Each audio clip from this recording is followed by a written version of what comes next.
দর্শক, আজকে আপনাদেরকে নিয়ে আসছি এমন একটি বিষয়ের সামনাসামনি, যেখানে একজন অসহায় কর্মচারী কতটা অসহায়ত্ব নিয়ে এই গ্রামে বসবাস করছে, চাকরি বাকরি নেই। আজকে তার সাথে আপনাকে পরিচয় করে দিব। আসসালামু আলাইকুম ভাই।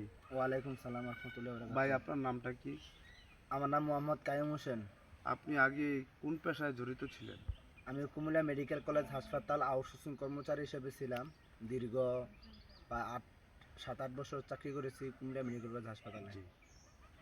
তো ভাই, কিছুদিন আগে আমরা নিউজ এবং বিভিন্ন টিভি চ্যানেলে দেখলাম আপনাদের আন্দোলন হয়েছে এবং আপনারা অনেক নির্যাতিত হয়েছেন। সেই বিষয়টা কিসের আন্দোলন আপনারা করেছেন, যদি একটু মেহরবানি করে আমাদের দর্শকদের উদ্দেশ্যে বলতেন। আসলে কি ভাই, আন্দোলনটা হচ্ছে আমাদের দীর্ঘ অনেক বছর কাজ করার পরে আমরা আসলে মূলত ঠিকাদার মাধ্যমে টেন্ডারের মাধ্যমে চাকরিগুলো করেছি। জি। অনেক বছর যখন আমরা চাকরি নিই তখন প্রথম বলছিল আমাদেরকে 2 লক্ষ 3 লক্ষ টাকা দিছি। জি। তখন চাকরি বাকরি নিছি। তখন বলছিল তোমাদের চাকরির রাজস্ব 6 মাস বা 1 বছর কাজ করার পর তোমাদেরকে অটোমেটিকলি রাজস্ব হয়ে যাবে। জি। তো আমরা এই আশায় প্রায় দীর্ঘ 7-8 বছর, কেউ 15 বছর, কেউ 20 বছর কাজ করে আসছে। কাজ করার পরে আসে এখন আপাতত অনেকের 17 মাস 18 মাস বেতন বাকি। এখন চাকরিচ্যুত করেছে বেতনগুলো না দিয়ে, এবং কি বলে হঠাৎ বলে তোমাদের চাকরি নাই। এই কারণে আসলে আমরা বিভ্রান্তির মধ্যে পড়ে গেছি এবং কেউ অসহায়ের মধ্যে পড়ে গেছি। তারপর বাংলাদেশ আউটসোর্সিং কর্মচারী ঐক্য পরিষদ আমাদের পাশে দাঁড়িয়ে তারা আন্দোলন সংগ্রাম করেছে। আমরা তাদের সাথে একতা পোষণ করে আমরা আমাদের অধিকারের জন্য, ন্যায্যতার জন্য, আসলে বকেয়া বেতনগুলোর জন্য বা আমাদের চাকরি ফিরিয়ে পাওয়ার জন্য তাদের সাথে গিয়ে ঢাকায় আমরা আন্দোলন সংগ্রাম করেছি। বিভিন্ন ধারাবাহিকভাবে আন্দোলন সংগ্রাম করেছি এবং একটানা 43 দিন শ্রমভবনে আন্দোলন করেছি। বিভিন্ন মিছিল মিটিং সব কিছু করেছি, কিন্তু সরকারের কাছ থেকে আমরা তেমন ভালো কোনো সুরা পাই নাই। কিন্তু আসলে ভবিষ্যতে পাবো কিনা তা জানি না। আপনারা দেখতেছেন আমি গ্রামে এসে এখন বেকারত্ব করতেছি, বেকারভাবে চলতেছি। আসলে বেকারত্ব বা বেকার চলাফেরা খুব কষ্টদায়ক, এবং কি মানবতার জীবনযাপন করতেছি, সংসার আছে, পরিবার আছে, সকল কিছু মিলেই আমি খুব অসহায়ের মধ্যে আছি এবং কষ্টের মধ্যে আছি, যা একমাত্র আল্লাহ জানে আর আমি জানি। আর একটাই পথ, হয়তো আত্মহত্যা করার পথ। আত্মহত্যা করা ছাড়া এছাড়া কোনো লাইন নেই আমার। কেড়ে পরিবার পরিজন নিয়ে চলতে হলে আসলে দুমুঠো ভাত তাদের দিতে না পারলে তখন নিজের অসহায়তা নিজে মানে বলে কাউকে প্রকাশ করা যাবে না আসলে কতটা অসহায় আমরা আউটসোর্সিং কর্মচারীরা। আচ্ছা কায়ুম ভাই, একটা কথা আসলেই খুব মর্মাহত বলেছেন যে আত্মহত্যা আসলে সমাধান না। আপনি একটা কথা মনে রাখবেন, হতাশ হবেন না।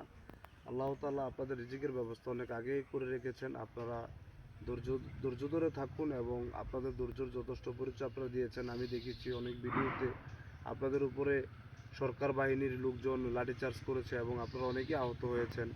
তারপরেও আপনাদের এই আন্দোলন চলমান। তো একটা কথা হচ্ছে, এখন তো আপনার এই উপদেষ্টা যারা ছিলেন তারা আস্তে আস্তে পদত্যাগ করতেছেন এবং দেশ এখন তফসিল অলরেডি ঘোষণা হয়েছে, যে কোনো সময় নির্বাচন হতে পারে, আমরা আপনারা জানি।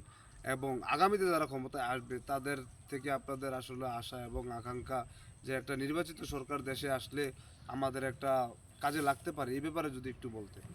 আসলে কি ভাই, আমরা সরকারের ধারা যেই আপনার যে উপদেষ্টারা যে সরকার 24শে গণ অভ্যুত্থানে রক্তরূপ দাঁড়ায় সরকার কথা দিয়েছিল বাংলাদেশের মধ্যে কোনো বৈষম্য রাখবে না, জি। এবং কি আমরা 17ই আগস্টে আমরা একটা আন্দোলন সংগ্রাম করার পরে সরকার ডেকে নিয়ে আমাদেরকে বলছিল তোমাদের যে বৈষম্য, এটা আমি প্রথমে তোমাদের বিষয়টা নিয়ে কাজ করব। আসলে সরকার ব্যর্থ। সরকার নিজের বৈষম্য দূর করার জন্য আসছে, উনি আসলে বাংলাদেশের জনগণের বৈষম্য দূর করার জন্য আসে নাই। আর বিশেষ করে আমাদের বিভিন্ন দলের সাথে আমরা আসলে আমাদের আউটসোর্সিং কর্মচারীরা কোনো দলের সাথে সম্পৃক্ত না বা কোনো রাজনীতিকের সাথে সম্পৃক্ত না। আর কেউ যদি সম্পৃক্ত থাকে তার ব্যক্তিগত বিষয়। আসলে আমাদের সংগঠন বা আমরা আউটসোর্সিং কর্মচারীরা কোনো দলের সাথে সম্পৃক্ত না, এটা হচ্ছে যার যার ব্যক্তিগত বিষয়। তবে আমরা আশা করি বাংলাদেশে যেই দলগুলো আপনার আগামীতে ক্ষমতা আসবে বা ইলেকশন করবে, ওই ওই বড় বড় দলগুলো যদি প্রতিশ্রুতি দেয় ঠিক আছে তোমাদের আউটসোর্সিং কর্মচারী যে বৈষম্য বা যে অনাচার যে নিপীড়ন তোমরা হচ্ছে তা আমরা দূর করে দেবো, বা তোমাদের দাবি দাও আমরা মেনে নেব, বা তোমাদের যে আশা আকাঙ্ক্ষা সম্পূর্ণ আমরা মেনে নেব। তাহলে আমরা ওই দলকে, আমরা 6 লক্ষ আউটসোর্সিং আছে, যদি আমাদের পরিবারে 3 জন করে সদস্য হয় তাহলে আমরা 18 লক্ষ জনগণ আছে, একটা শক্তি, দেশের একটা কাঠামোগত শক্তি এবং কি দেশের জনবল দিক দিয়ে শক্তি এবং অর্থনৈতিক দিক দিয়েও শক্তি। যেহেতু 18 লক্ষ মানুষ যদি একটা দলকে মানে পছন্দ করে, যদি বা তারা যদি আমার দাবি দাও মেনে নিয়ে যদি আমাদেরকে আশ্বাস করে, তাহলে আমরা যদি দলকে ভোট দিই আসলে ওই দল ক্ষমতা যাওয়ার একটা সম্ভাবনা থাকে। তো ঠিক আছে ভাই, তো সবচেয়ে বড় বিষয়টা হচ্ছে আপনাদের যেই সিনিয়র নেতৃবৃন্দ আছে, আপনারা তো আমি দেখেছি তাদের সাথে আপনার খুব ভালো একটা সম্পর্ক, এবং আপনি খুব প্রথম সারিতেই তাদের সাথে আপনি আন্দোলন সংগ্রামে সামনে থেকে নেতৃত্ব দিয়েছেন, এবং কি তাদের একজন আপনি সেই সংগঠনের একজন সেই কি যেন বলে কর্মী হিসেবে দেখেছি আপনি যথেষ্ট ভূমিকা রাজপথে রেখেছেন। আপনাদের এই যারা আপনাদের কেন্দ্রীয়ভাবে নেতৃত্ব স্থানে আছে তাদের সিদ্ধান্তটা কি যদি মেহেরবানি করে একটু বলতেন। ধন্যবাদ। আমরা আসলে কেন্দ্রীয় যে সিদ্ধান্ত, বাংলাদেশ আউটসোর্সিং কর্মচারী ঐক্য পরিষদ আন্দোলন সংগ্রাম করে আসছে এবং এখনও আমরা ধারাবাহিকভাবে চালিয়ে যাচ্ছে যোগাযোগের মাধ্যমে। তবে আগামী তো আন্দোলন সংগ্রাম করবে, কিন্তু আমাদের যতক্ষণে যে ন্যায্য অধিকার, ন্যায্য পাওনাদি বা ন্যায্য যে দাবি দেওয়া যদি আমরা যতক্ষণ আমাদের দাবি না আদায় না হবে, ঠিক ততক্ষণ আমরা যে সরকার আসুক কিন্তু আমরা আন্দোলন সংগ্রাম চালিয়ে যাব। হয়তো বা মার খাইছি, আরও মার খামু, গুলি খামু, কোনো সমস্যা না। যতক্ষণ শরীরে এক ফোঁটা রক্ত থাকবো ঠিক ততক্ষণ আমাদের আন্দোলন সংগ্রাম চলবেই। আমি এর আগেও বলেছি, এখনও বলতেছি, আগামীতে বলবো, যতক্ষণ আমার দেহের মধ্যে প্রাণ আছে, যতক্ষণ আমার শরীরে রক্ত আছে, ঠিক ততক্ষণ এই অসহায় মানুষদের জন্য আমি লড়াই সংগ্রাম করে যাব এবং ঐক্য পরিশোধ করে যাবে। এবং কুমিল্লা মেডিকেল কলেজ হাসপাতাল আউটসোর্সিং কর্মচারীরা প্রত্যেকে করে যাবে। তবে আমার একটা উদ্দেশ্য হচ্ছে, আমি প্রথম সারিতে থাকি, কারণ আসলে প্রত্যেকে কিন্তু প্রথম সারিতে আসতে পারে না। যাদের সাহস এমনকি যাদের যোগ্যতা আছে তারা কিন্তু প্রথম সারিতে আসতে পারে। আমি যোগ্যতা নাই কিন্তু আমার সাহস আছে। আমি সাহসের মাধ্যমে আসলে দেশ এবং জাতিকে বোঝাতে চাই যে আমরা যে কতটা অসহায় বা আমরা যে কতটা নির্যাতিত। এই কারণে আসলে ভাই আমি প্রথম সারিতে আসি। আপনারা দেখেছেন আমি মার খাইছি, আমার কোনো কষ্ট নাই মনে। মায়ের হাজার খামু, কোনো কষ্ট নাই। যদি আমাদের দাবি মেনে নেয় বা আমাদের দাবি যদি আমরা ফিরে পাই তাহলে আমাদের কোনো কষ্ট থাকবে না। যদি দাবি না পাই তাহলে এই কষ্ট হাজারই জীবনে শেষ হবে না। বললাম না আমি, একটাই রাস্তা, যদি আমাদের অধিকার আমরা না পাই, যদি আমরা আমাদের পেটের দুই মুঠো ভাতের যদি আমরা রোজগার করতে না পারি, তাহলে একটাই রাস্তা, আত্মহত্যা, এছাড়া আর কোনো লাইন নাই। তবে এটা আশাবাদী, আল্লাহ আমাদের রিজিক দিয়েই দুনিয়াতে পাঠিয়েছে, এই আল্লাহর উপর ভরসা করে, এবং কি নিজেরা তো উছিলা, মানে আমি ঘরে বসে থাকলে তো আল্লাহ আমার খাবার দিব না, আমি উছিলা করতে হইব। তো উছিলা কি আমরা কাজকর্ম করতে হইব, বিভিন্ন কেউ ব্যবসা করতে হইব, যে যেভাবে পারুক একটা উছিলার মাধ্যমে তার জীবিকা অর্জন করতে হবে। তো আমরা এই কারণে ভাই আসলে আমাদের চাকরি করছি। আমরা দেখেন হাসপাতালে এমন একটা সেক্টর, এখানে আমরা যে কোনো রুগীর সেবা দেই বা হাসপাতাল পরিষ্কার রাখি। কুমিল্লা মেডিকেল কলেজ হাসপাতালে আগে মানুষ গন্ধে যাইতে পারতো না, কিন্তু আপনারা অনেকে যাচ্ছেন, দেখেন আসলে আগের তুলনায় এখন হাজার পরিবর্তন।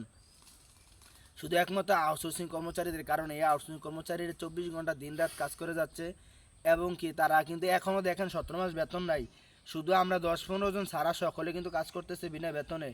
আমরা 10-15 জন কাজ করতাম, আমরা আন্দোলন সংগ্রাম করার কারণে আমাদেরকে বের করে দিছে, এই কারণে আমরা কাজ করতে পারতেছি না। কিন্তু আমার অন্য বেড়া দেখেন বেতন নাই, কিন্তু মানব সেবা করে যাচ্ছে, হাসপাতাল পরিষ্কার রাখছে, গিয়ে দেখেন একটু অপরিষ্কার নাই, মানুষ সেবা কিন্তু কোনো ত্রুটি নাই, তারপর কিন্তু দেখেন আমাদের পেটে ভাত নাই। তো এনা কি করা আল্লাহ পাক ভালো জানে। এখন কি আমরাও আসলে লড়াই সংগ্রাম করতেছি আমাদের দুমুঠো ভাতের জন্য, আমাদের ছেলে সন্তানের লেখাপড়া করার জন্য, বা ছেলে সন্তানের পেটে বাদ দেওয়ার জন্য, পিতা মাতার পেটে বাদ দেওয়ার জন্য। ইনশাল্লাহ আমাদের যতক্ষণ অধিকার না পাবো আমরা ঠিক ততক্ষণ আন্দোলন সংগ্রাম চলবো। ঐক্য পরিষদও কথা দিয়েছে তারা আন্দোলন সংগ্রাম চালিয়ে যাবে যতক্ষণ আমাদের অধিকার না আসবে। ঠিক আছে কাইম ভাই, অসংখ্য ধন্যবাদ।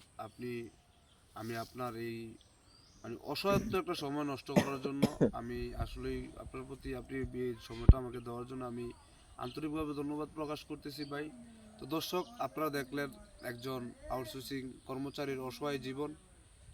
আর আমি অবশ্যই সরকারের উদ্দেশ্যে এবং যারা দেশের নীতি নির্ধারক তাদের উদ্দেশ্যে বলবো যে আপনারা এই 6 লক্ষ মানুষের একটা ফয়সালা করুন। তারা তাদের মৃত্যুর পথ পর্যন্ত তারা বেছে নিয়েছে একমাত্র শুধু একটু উন্নত জীবনের আশায়, ছেলে মেয়েদেরকে উন্নত পড়াশোনা করাবে এবং উন্নত জীবনযাপন তারা করবে। এই বিষয়টা আপনারা মেহেরবানি করে একটু নজর রাখবেন। ভালো থাকবেন, সুস্থ থাকবেন। আবার দেখা হবে অন্য একটি ভিডিও নিয়ে। আসসালামু আলাইকুম ওয়া রাহমাতুল্লাহি ওয়া বারাকাতুহু।